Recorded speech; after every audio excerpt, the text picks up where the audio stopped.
The funeral wreath arrived on a Thursday morning. White lilies, a black ribbon, and a card that read, "Your wife was a traitor."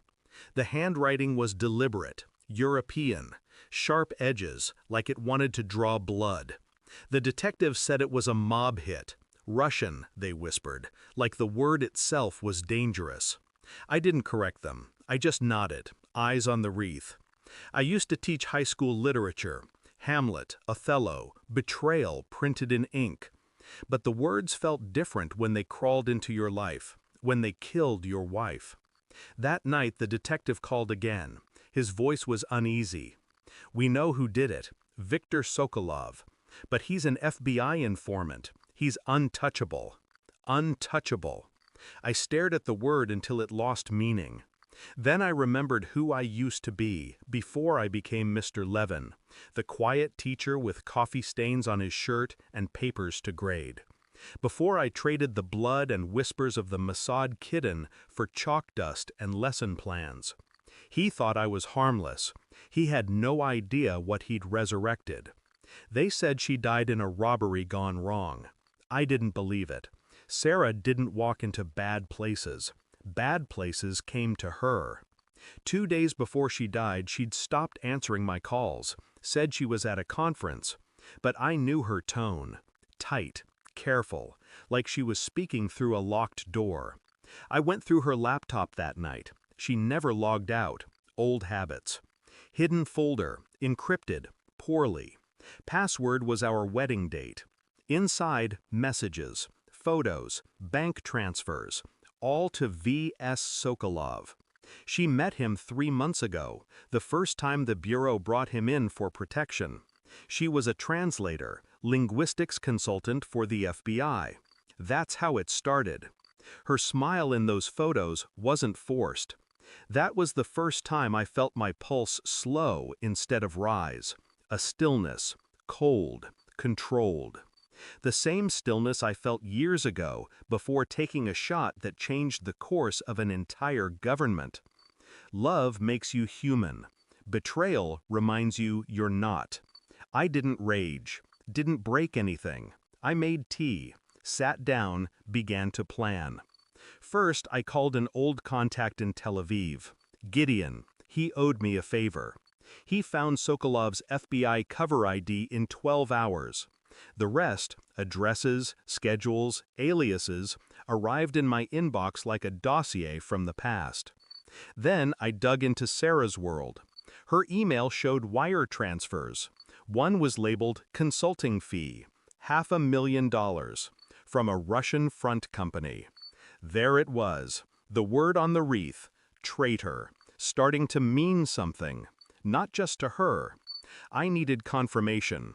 I went to the Bureau's evidence clerk I used to teach night classes with, slipped him an old favor in the form of an encrypted drive. He gave me what I wanted, Sarah's personnel file, unredacted. Her last meeting note, subject requests language translation for secure drop asset exchange. She wasn't helping them. She was them. An informant inside the Bureau, feeding intel to Sokolov. I sat there for a long time, the light from my desk lamp cutting half my face into shadow. I realized the mob boss didn't lie. He just told the truth before I was ready to hear it.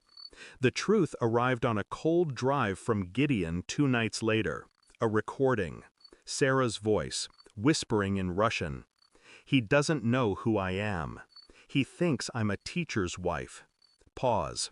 Once the transfer clears, I'll disappear. My breath didn't catch. It stopped. For the first time in years, I understood silence, not as peace, but as precision. I called Sokolov. The number he used for Bureau contact still worked. He answered like a man with no fear. "Mr. Levin, I'm sorry for your loss." My voice was steady. "You sent the wreath?" He chuckled. She was playing both sides. Dangerous game. But I liked her. She made you weak. Weak. That word carried me through a decade of killing, a lifetime of pretending. I ended the call quietly. No threats. I just needed him to see. 2 weeks later, I walked into the FBI field office. Jacket pressed, lesson plans tucked under my arm. Nobody looked twice. I handed an envelope to the counter clerk, sealed, marked Internal Affairs, Classified Evidence. Inside, every message, every payment, every recording. Sarah's betrayal. Sokolov's connection to the Bureau's own handler. Within 48 hours, the informant program collapsed. By week's end, Sokolov vanished from federal protection. He didn't need my bullet, he had the Russians to handle him.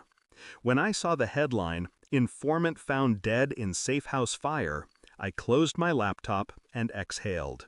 Not relief, just balance. The next morning, I went back to class, taught Othello, spoke about jealousy, lies, the cost of knowing too much. The students thought my voice cracked when I said the line, "She loved me for the dangers I had passed." They were wrong. There was no crack, only memory. I erased the board when the bell rang and looked out the window. The world was quiet again. People forget that justice isn't always loud. Sometimes it's just silence, and a man remembering who he used to be. I left the classroom lights on when I walked out. Some ghosts deserve to see where they died. Thanks for watching. Don't forget to like, share, and comment. Subscribe now to Cheating Stories Insight World for more amazing stories.